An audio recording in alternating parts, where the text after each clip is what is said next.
सभी महान अतिथि भाव और राजस्थान के भिन्न भिन्न जिलों से पधारे हुए आप हमारे सभी सहभागी साथियों, प्यारे साथियों, आज इस विशेष अवसर पर विकसित भारत के संकल्प के साथ मुझे जो अपना विचार साझा करने का अवसर मिला है, मैं इसे अपने जीवन का सौभाग्य समझता हूँ।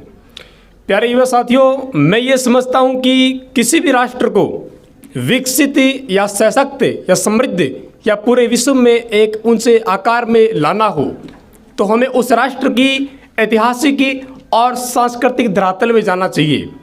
और वही भारत का जो ऐतिहासिक और सांस्कृतिक धरातल है, प्यारे साथियों, ये वो भूधरा है, ये वो धरा है जहाँ पर पूरे विश्व में कृषि के सबसे प्राचीनतम जो साक्ष्य यहाँ पर हमारे मिले हैं। क्या ये हमारे विकसित होने के प्रमाण नहीं थे? हम उस भूधरा से हैं जहाँ पर अपने जयपुर से लगभग 150 किलोमीटर दूर रेंट टोंक में जो लोहा गलाने की भट्टियाँ मिली है, क्या वो हमारे विकसित होने के प्रमाण नहीं थे?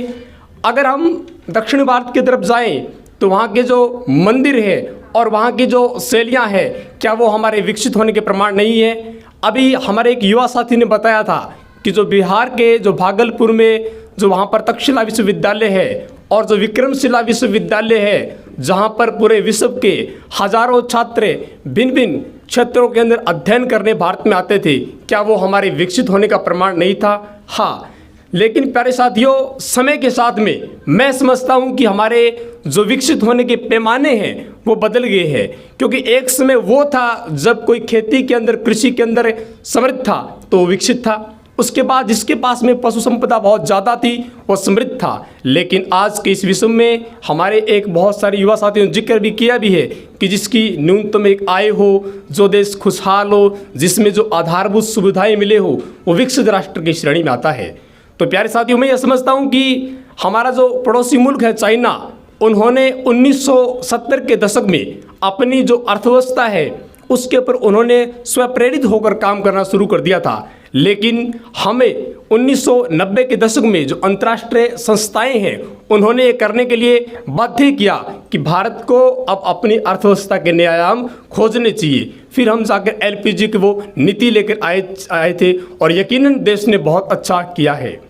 मैं इस मंच के मार्फत अपने विचार ये साझा करना चाहता हूँ कि आज भारत की जो भौगोलिक परिस्थितियाँ हैं उसके हिसाब से देखा जाए तो हमें सबसे पहला काम हमारे जो मैं भूगोल का विद्यार्थी हूँ समझता हूँ कि प्राथमिक क्षेत्र में करना चाहिए, कृषि पर करना चाहिए। क्योंकि कृषि से जो हमें कच्चा माल मिलेगा उसको हम विनिर्माण की तरफ लेकर जाएंगे। तो कृषि को सिर्फ हमें जीवन निर्वाह का जरिया न रखा जाए, कृषि को ट्रक फार्मिंग की तरफ भी मोड़ा जाना चाहिए और व्यापारिक फसलों की तरफ भी मोड़ा जाना चाहिए, जिससे भरपूर कच्चा माल मिलेगा और अपन जो अर्थव्यवस्था का द्वितीय क्षेत्र है विनिर्माण की तरफ जाएंगे, जिससे उद्योग धंधे फलेंगे फूलेंगे।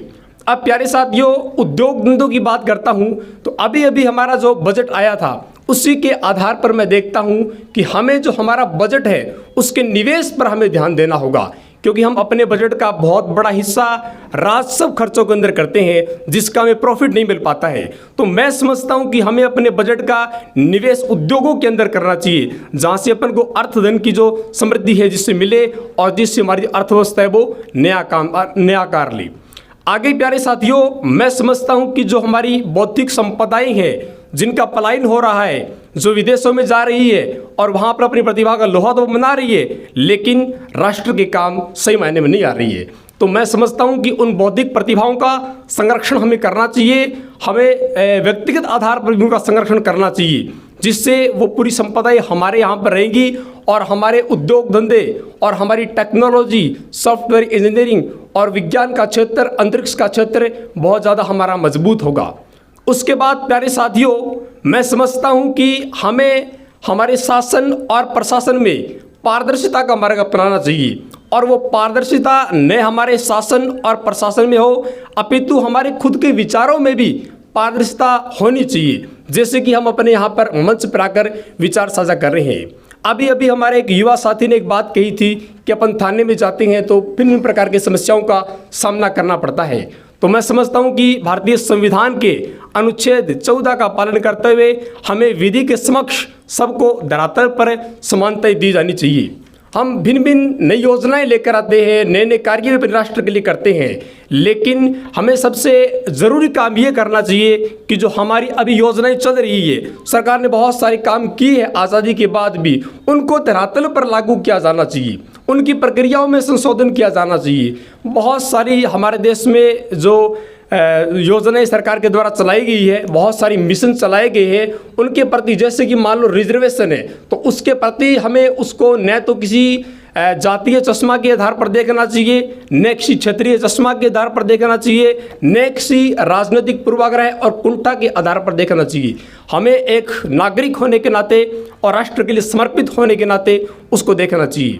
प्यारे साथियों, अगला मैं ये अपना जो बिंदु आप सभी के समक्ष करना चाहूँगा कि हमें एक सामाजिक समानता का सारोकार करना चाहिए, क्योंकि भारत विश्व की सबसे प्राचीनतम संस्कृति है, विश्व की लगभग 5000 साल पुरानी संस्कृति है। तो इसमें भिन्न भिन्न धर्मों के लोग हैं, वो मिलकर और समन्वय के साथ रहते हैं। एक पंक्ति बयां कर रहा हूँ आप सभी के सामने कि दिशा हो चुकी दीप्त प्राप्त कर पुण्य प्रकाश तुम्हारा, और लिखा जाएगा अनल अक्षरों में ये इतिहास तुम्हारा। बहुत बहुत धन्यवाद, आभार आप सभी।